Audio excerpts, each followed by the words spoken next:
سے ہٹ کر ذرا سوال یہ شیر افضل مرمت صاحب نے آپ کے بارے میں جو الفاظ استعمال کی میں الفاظ استعمال نہیں کرنا چاہتا، کیا کہیے گا اس بارے میں؟ اس کا بڑا احترام ہے آپ کے بارے میں، اس کا پی ٹی آئی آفیشیل اس کا جواب دے چکی ہے اور میں چیزیں اللہ پہ چھوڑتا ہوں۔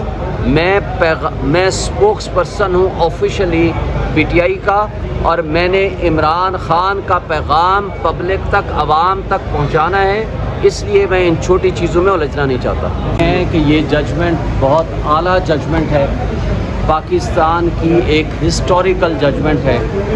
اسٹیبلشمنٹ کو سیاست میں حصہ نہیں لینا چاہیے، جس ادارے کا جو رول ہے اس کو اپنے اسفیئر اور اپنے لمٹ میں کام کرنا چاہیے، اور that was the crux of the judgment. اور آج ہم نے یہ بھی ریکویسٹ کی ہے کہ اس ججمنٹ کا ایگزیکیوشن اینڈ امپلیمنٹیشن ہونا چاہیے، that is the most important factor.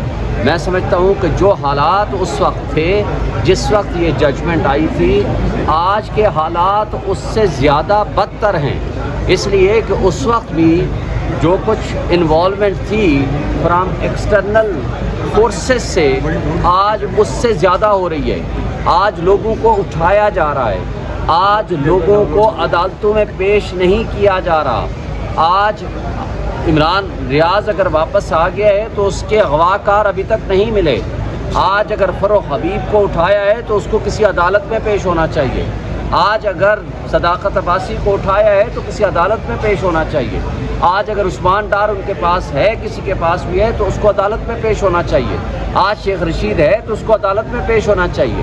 ہم کہتے ہیں آئین کی بالادستی اور قانون کی حکمرانی اور بنیادی حقوق، یہ وہ بیسک انگریڈینٹس ہیں۔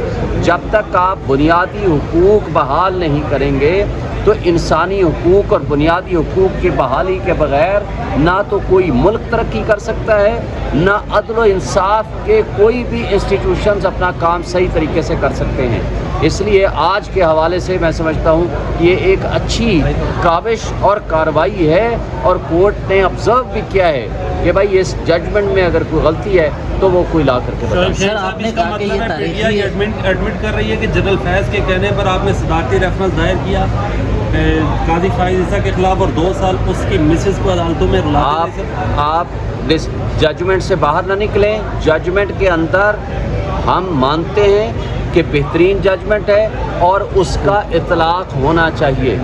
سر اگر بہترین ججمنٹ تھی تو درخواست کیوں پی ٹی آئی نے پھر دی؟ یہ آج میں نے کنفرم کیا ہے، ان کے بقول وہ جو رپورٹ تھی اس میں کچھ جو آئی ایس آئی نے رپورٹ سبمٹ کی تھی، اس آئی ایس آئی کی رپورٹ کے اندر تھا کہ پی ٹی آئی کوئی علوا ونگ تھا، اس کے بارے میں کوئی رپورٹ تھی، اس رپورٹ کی آبزرویشن کے متعلق کی تھی، ججمنٹ کو چیلنج نہیں کیا۔ آپ کو لگ رہا ہے کہ اس فیصلے سے، اس ججمنٹ کی وجہ سے کوئی مستقبل میں کوئی آسانی یا کوئی تبدیلی نظر آ سکتی ہے؟ میں سمجھتا ہوں کہ یہ آج تاریخی لمحہ اور موقع ہے۔